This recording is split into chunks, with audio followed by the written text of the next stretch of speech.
Euroconexión.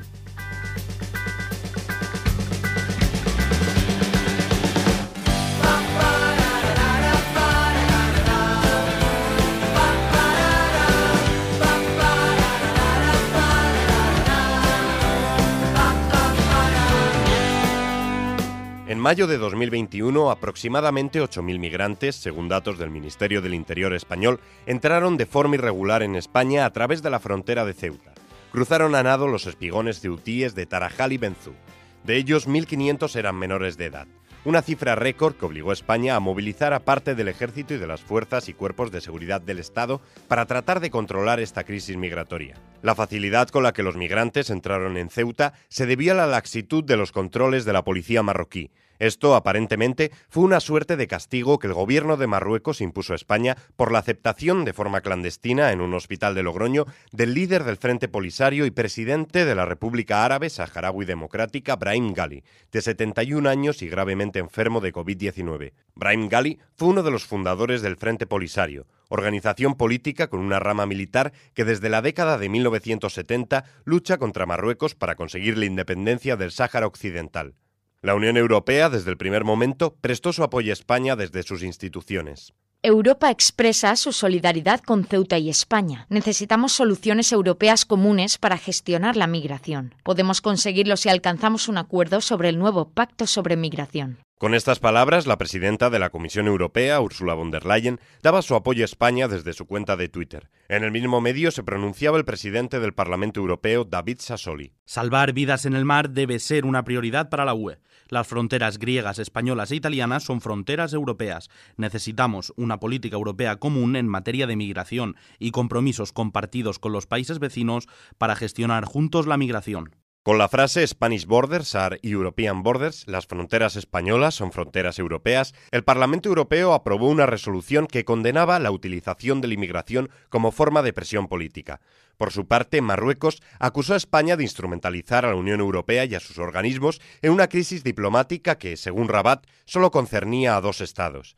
El eurodiputado español del Grupo de los Verdes, Alianza Libre Europa, Jordi Solé Ferrando, desmiente esta postura y defiende la resolución del Parlamento Europeo. Marruecos se esforzó para, circunscribir la crisis en una crisis bilateral entre España y Marruecos, pero desde el punto de vista de la Unión Europea. En realidad era un conflicto Unión Europea-Marruecos, porque en definitiva estaba en disputa o había un problema en una de las fronteras externas de la Unión Europea. Jordi Solé forma parte de la Delegación para las Relaciones con los Países del Magreb del Parlamento Europeo, que cuenta con la participación de los parlamentos de Libia, Túnez, Argelia, Mauritania y Marruecos.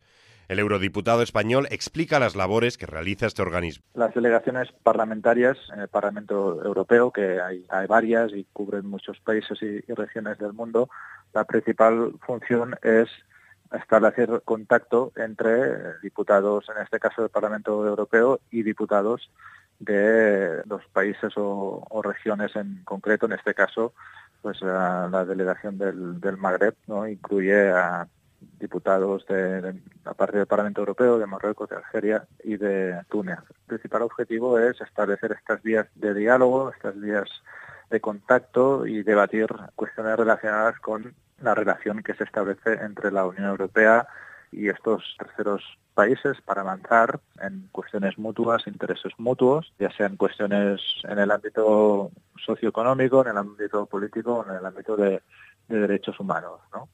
Un poco es un instrumento de la diplomacia parlamentaria que lo que pretende es establecer un vínculo formal y más o menos estable, ¿no?, entre diputados de diferentes parlamentos. Esta escalada de tensión devolvió a la agenda política y mediática el conflicto del Sáhara Occidental.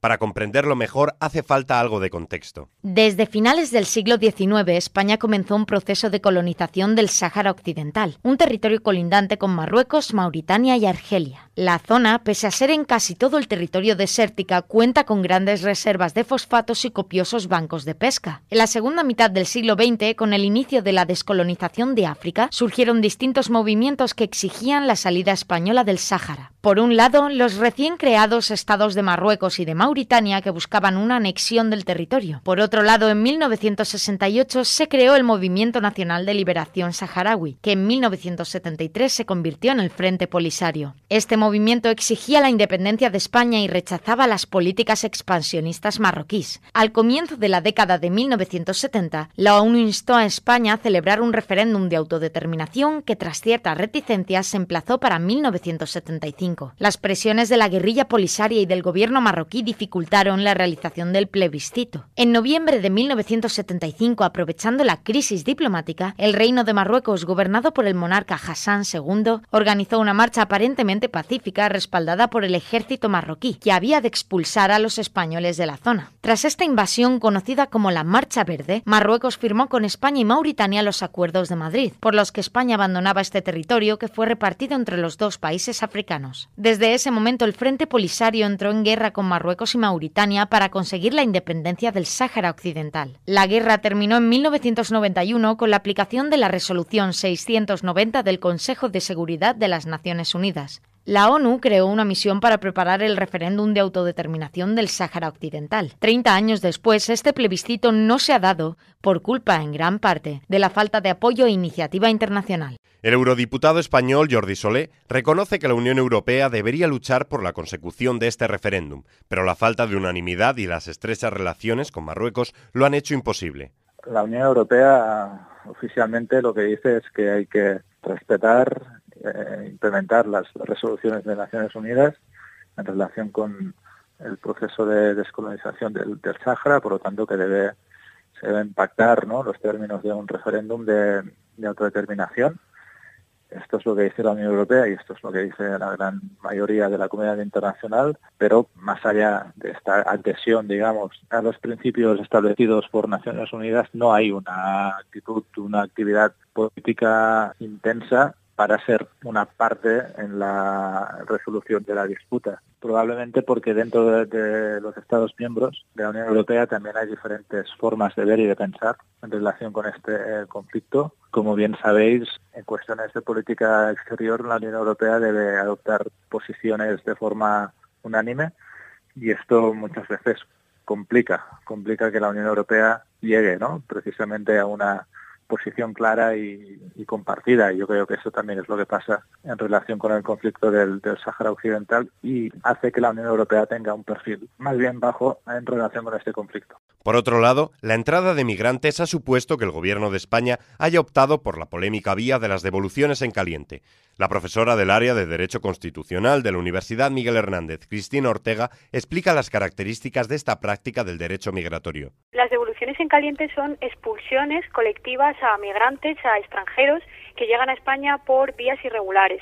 Cuando hablamos de vías irregulares nos referimos, por ejemplo, a pateras, a cayucos o incluso saltando la valla que separa un país de otro. Entonces se expulsa a estas personas sin evaluar sus circunstancias, es decir, sin ver si tiene algún tipo de daño físico, psicológico, incluso también sin proceder a llevar a cabo un trámite administrativo necesario para ver si, por ejemplo, pueden ser potenciales beneficiarias de asilo porque huyen de problemas o, por ejemplo, porque son víctimas de la trata o porque son menores no acompañados. Si se les expulsa rápidamente sin ni siquiera poder evaluarlas, pues claro, nunca se van a poder convertir en asilados en nuestro país. El conflicto entre Marruecos y España demuestra la falta de eficacia de las políticas migratorias europeas.